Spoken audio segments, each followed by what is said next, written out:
오늘 성경 말씀은 마태복음 6장 19절에서 24절입니다. 오늘 본문은 참 신앙을 결여한 자들의 세속적인 물질관에 대한 경고와 재물의 올바른 사용법에 대한 교훈입니다. 예수님께서는 이 세상의 보물, 즉 재물을 땅에 쌓아두지 말라고 하셨습니다. 땅은 이 세상을 의미합니다.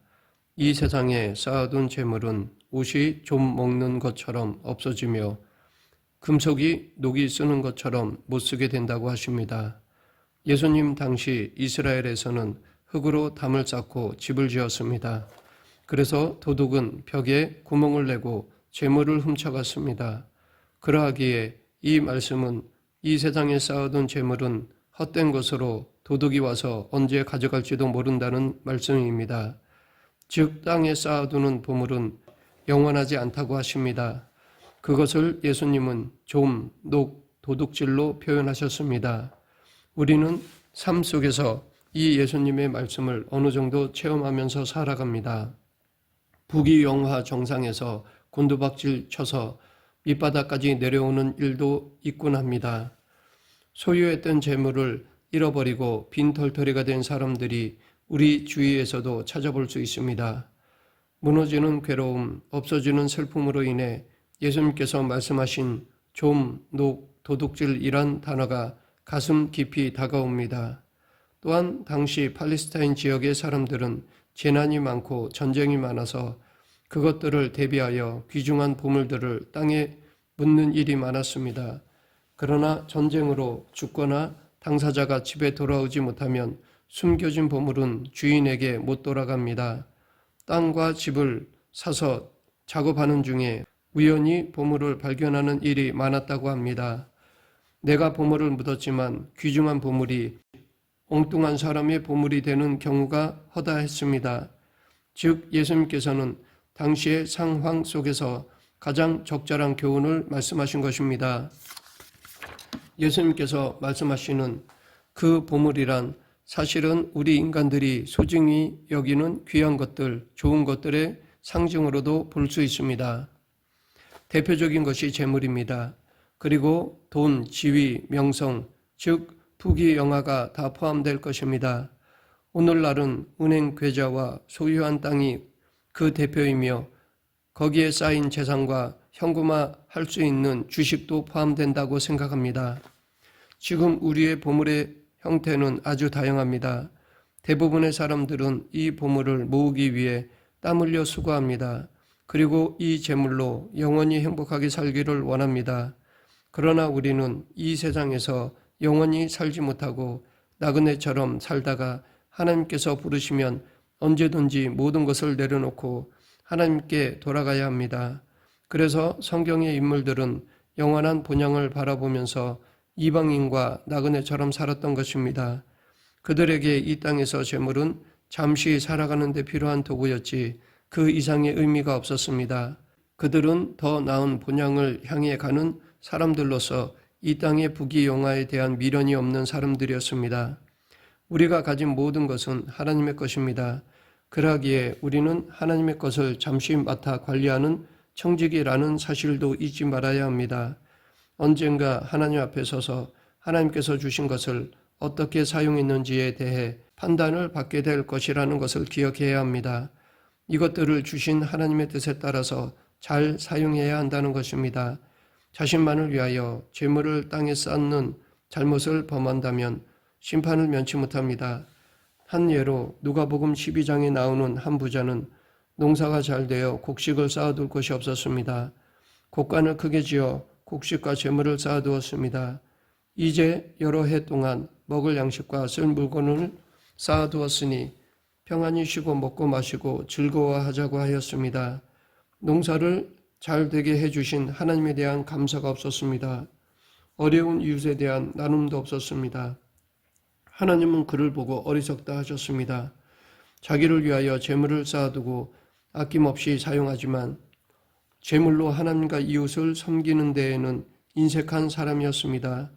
하나님께서는 그가 더 이상 농사를 지을 수 없도록 그 부자의 생명을 취하셨습니다.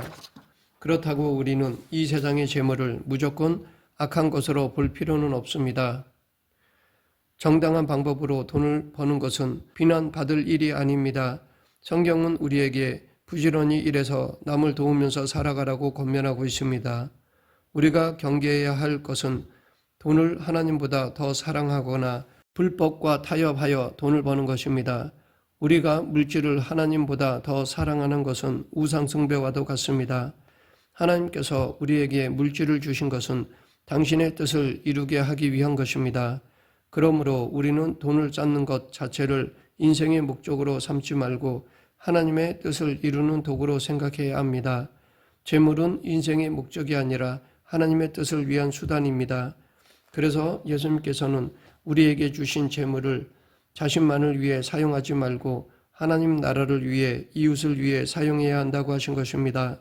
보물을 하늘에 쌓아두라 라는 말씀은 우선 재물이 내 손에서 떠나게 하라 라는 뜻이기도 합니다. 즉 내게 맡겨진 물질을 나의 품을 떠나서 사용하라는 것입니다. 내가 물질의 주인이 아니라 임시 관리자의 자세로 사용하라는 것입니다. 그러하기에 우리는 내게 주신 재물을 하나님의 뜻대로 사용해야 합니다. 예배를 드릴 때 물질을 드리는 일, 선교를 위하여 비용을 제공하는 일, 어려운 이웃을 돌보고 구제하는 일 등 하나님께서 원하시는 곳에 사용해야 할 것입니다. 이것은 재물뿐 아니라 우리의 삶 전체를 그렇게 하나님의 뜻에 맞게 써야 할 것입니다. 내 보물이 있는 그곳에는 내 마음도 있느니라. 인간의 마음이란 인격의 중심으로 우리의 삶의 전체를 지배하고 있는 곳입니다. 그러하기에 인간에게 마음이 가장 중요합니다. 그런데 인간은 자기가 가장 소중히 여기는 보물로 인해 행동의 방향과 가치관을 결정합니다. 그러하기에 명예를 가장 귀히 여기는 자는 야망의 포로가 될 수밖에 없고 돈을 최고로 여기는 자는 돈의 노예가 되며 쾌락을 제일 좋아하는 자는 결국은 방탕에 빠지게 됩니다. 그러하기에 우리는 지금 나의 마음이 어디에 있는가를 성찰해야 합니다. 우리의 마음은 항상 하나님을 향하여 있어야 합니다. 위의 것을 늘 생각하며 살아야 합니다. 예수님은 우리의 마음이 재물을 떠나 하나님께 두어야 한다고 말씀하십니다. 우리의 가치관, 세계관은 기독교 가치관, 세계관이 되어야 합니다. 즉 성경에 근거한 가치관, 세계관이 되어야 합니다.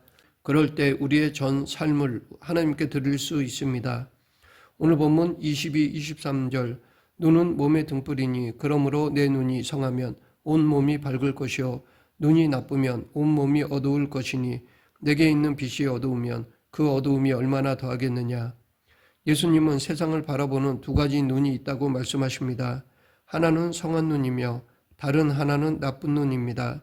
성한 눈은 사물을 있는 그대로 바라볼 수 있는 눈이며 나쁜 눈은 사물을 왜곡되게 보거나 희미하게 보는 눈입니다. 그래서 나쁜 눈은 우리로 하여금 사물을 있는 그대로 보지 못하게 만듭니다. 우리가 하늘에 보물을 쌓고 영원한 세계를 바라보면 우리 눈은 맑아져서 하나님과 세상을 바르게 볼 수 있습니다. 그러나 우리가 세상에 보물을 쌓고 세상의 마음을 빼앗기게 되면 우리의 눈은 어두워져서 하나님과 세상을 왜곡되게 보게 됩니다.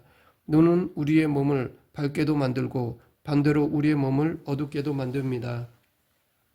세상 사람들이 재물과 권력에 사로잡히게 되면 세상을 바르게 바라보지 못합니다. 불법과 부정한 일을 자행하게 됩니다. 땅만 눈에 보이고 하늘은 보이지 않는 것입니다.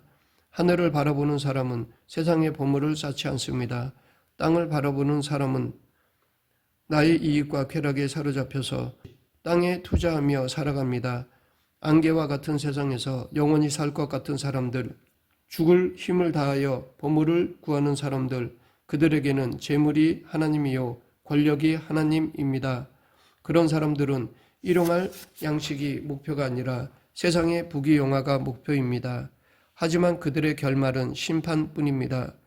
24절 한 사람이 두 주인을 섬기지 못할 것이니 혹 이를 미워하고 저를 사랑하거나 혹 이를 중히 여기고 저를 경히 여김이라. 너희가 하나님과 재물을 겸하여 섬기지 못하느니라. 우리는 이 세상에 살아갈 때 어디에 보물을 쌓아야 하는지, 우리가 어디에 시선을 고정해야 하는지, 누구를 주인으로 섬겨야 하는지 반드시 선택해야만 합니다. 종은 오직 한 주인에게 전적으로 매인받아 그 주인의 명령에 자신의 전 의지를 동원해 순종해야 합니다. 따라서 종이란 정체성은 결코 두 주인을 동시에 섬기면 안 됩니다. 우리는 하나님도 섬기고 재물도 섬기기를 원하지만 예수님은 결코 하나님과 재물을 둘 다 선택할 수는 없다고 하십니다.